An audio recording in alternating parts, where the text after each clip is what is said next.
New hair, new shoe, because the Adidas AE1 Low has arrived. And in this video, I'm not afraid to go over the things I love about this sneaker, but also where they could have made some improvements, particularly in one spot. There are a few elephants in the room we will address in relation to the AE1 Low, but all in all, I absolutely love the design of the sneaker itself. So let's just go over the box really quick because you won't have a whole lot of pizzazz when it comes to the box. Now, the price point is amazing at $110 for this sneaker. I will never complain about that, especially based on the tech that you have in there and how comfortable this is for a performance model. So for the box itself, we have a drawer box that just simply pulls out. Now, on the outside of the box, you do have cutouts along the longer edges of the box itself.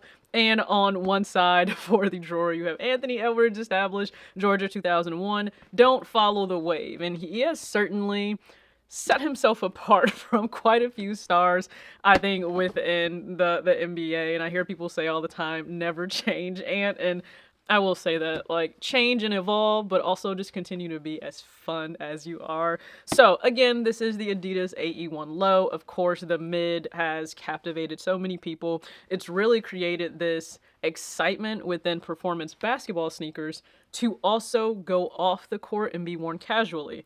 I know that's a faux pas by some people.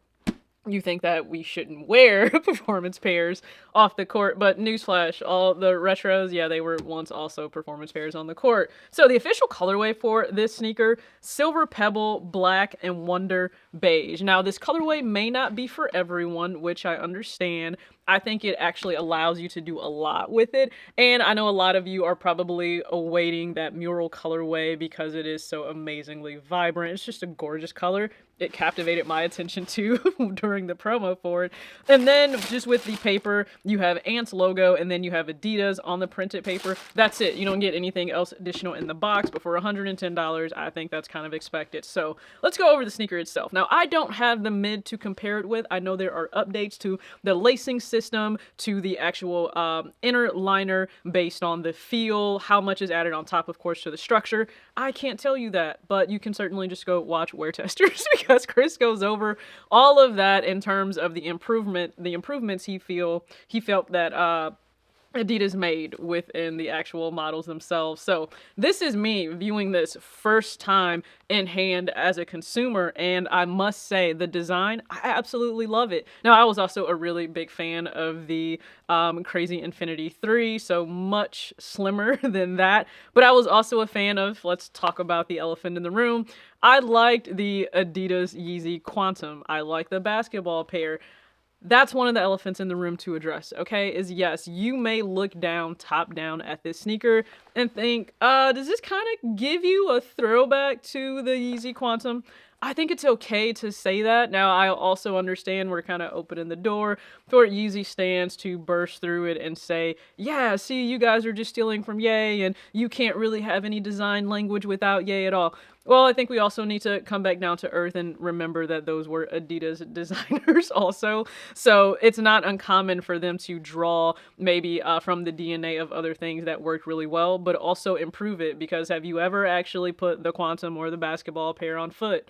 Not something you would really want to play in up and down a court. You just wouldn't. I don't care how comfortable it was. You just wouldn't. I still see it as a lifestyle shoe because of how heavy that shoe was on foot. Now, this is going to be heavier than a lot of pairs we're used to these days because shoes are just made lighter, and I appreciate that. I believe Chris went over like the weight of the mid versus the low. I think it was like a 2-ounce difference. So definitely going to have a little bit more weight, but not that it's an issue or a problem. So with the upper itself, of course, you have the TPU that wraps all the way around, like lateral to lateral side. It goes all the way around. And that's where you really have kind of this MX design mixture on the upper. I love this effect. It definitely makes you think of like marbling.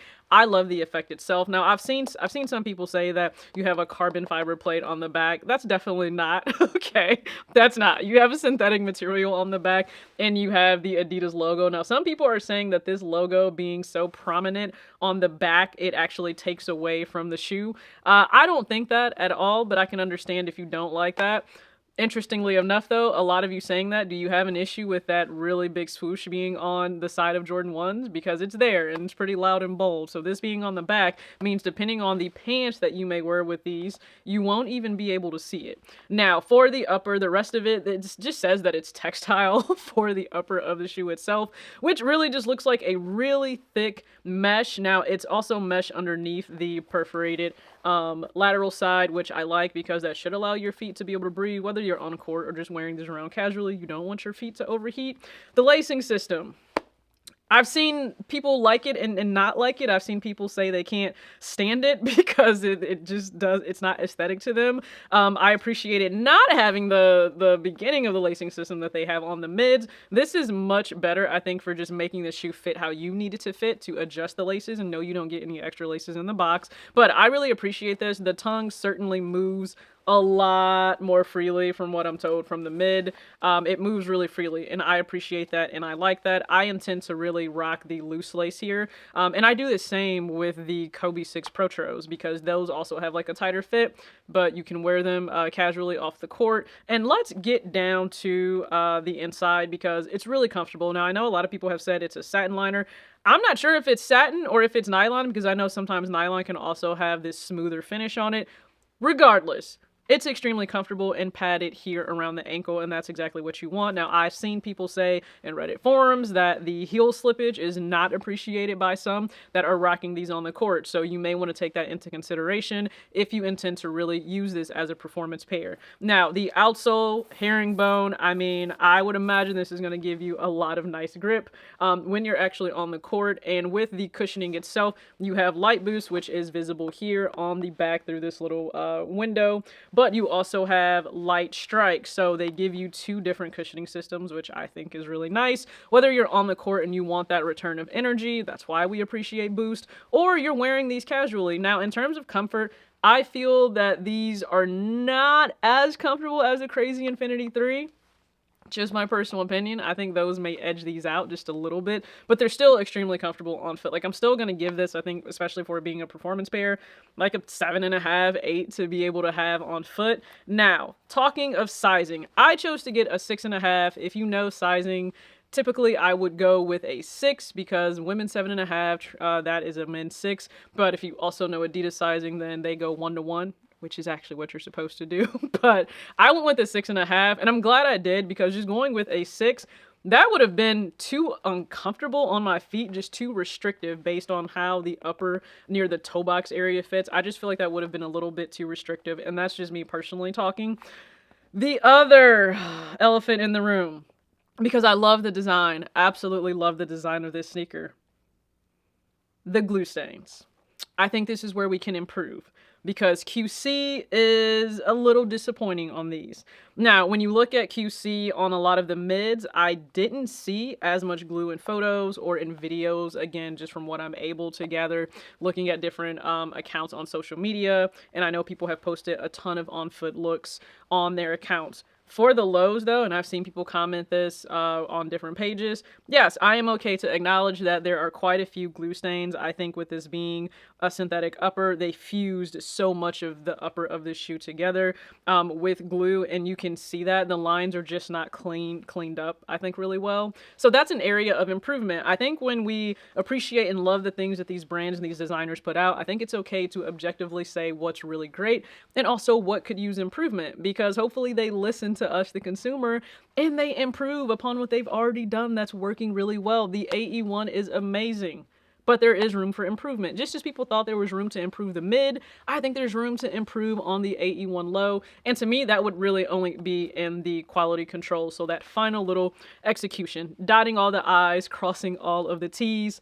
That's just me. Be sure to comment your thoughts below because some may not touch on the glue stains, and I understand it, but I want to be respectful to a brand and let them know, again, the good and the bad, and hopefully they improve and continue to offer great things to consumers. So now that that's out of the way, let's talk about styling this, because I know so many people are saying, hey, the low appealed to me because I want to rock these casually.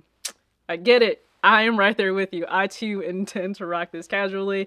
And someone commented on one of my videos, or the video in which I said, hey, I picked up the AE1 easily, no problem, no issues on the low with checkout. And they said, hey, I think you need to let the shoe do the talking for the outfit. I'm not opposed to that. Even with this being pretty neutral in color, I still think that I wanted my outfits to stay simple. I also kept it simple on this video with only 2 looks, okay? Your girl needs to simplify life. I just really do. And also, men, both looks will feature crop tops, okay? So this is definitely for, I think, the ladies. If you're like myself, you like to dress sportier, okay? I will still say, let's continue to steal his hoodies, his jackets, all the things, ladies.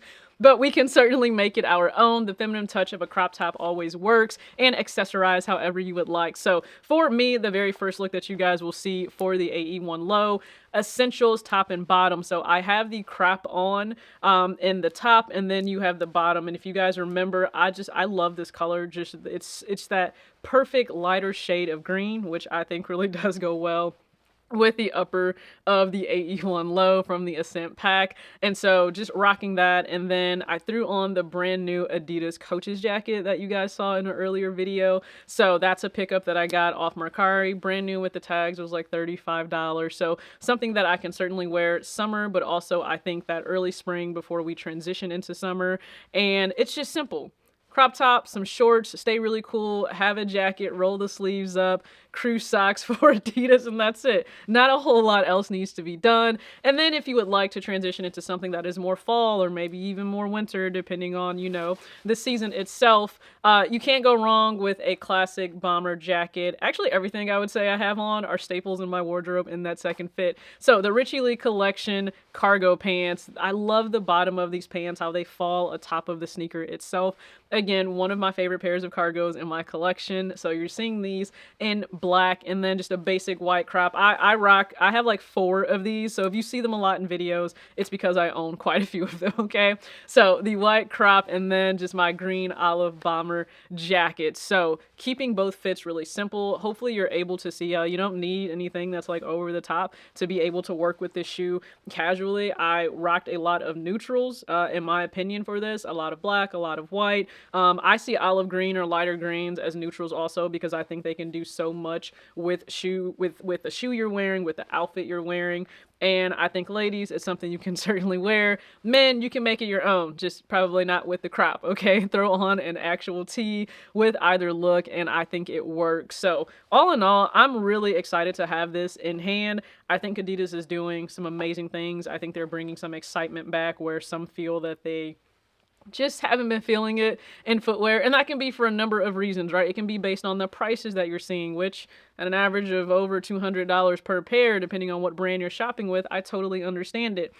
Adidas choosing to price this at $110 means it will appeal to a lot of consumers. I think Nike is doing the brilliant thing, also pricing Asia's upcoming sneaker, the A1, also at $110. So I'm really curious to hear your opinion on the AE1 low. I know for some it is extremely overhyped and people just don't understand it and they think people are just doing far too much. And for others, it's the breath of fresh air that you wanted. Either way, please be sure to sound off below. I really appreciate you tuning in. If you haven't caught my recent video on 4 to 5 pairs a month not being normal, because I stand by that and I don't think that they are. Hell, I bought this and immediately moved a pair out of my closet. I've moved additional pairs out of my closet to also be on the chopping block to be sold. So continuing to cut down and enjoying shoes that I know that I will wear in my collection, and I think that's the sensible way to go about it.